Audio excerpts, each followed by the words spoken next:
off. How long? Evaporation, evaporation, evaporation. Evaporation is normally from December to February.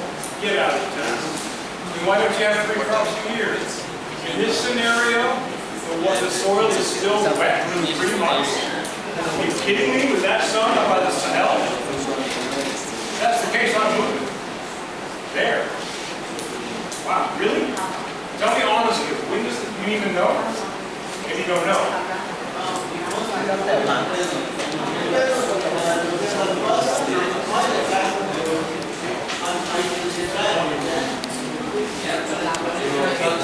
How long is that soil? About a month. About a month? 4 weeks? Just under a month. Around a month.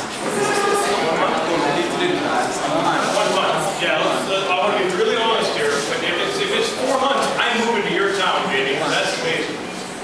We can change it. 1 month. All right. You go to here, October 15th is November? I'm going to put it here. 1 month? Yeah.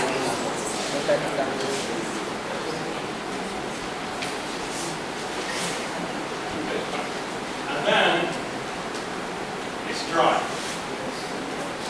Until the rain comes again, right? We have another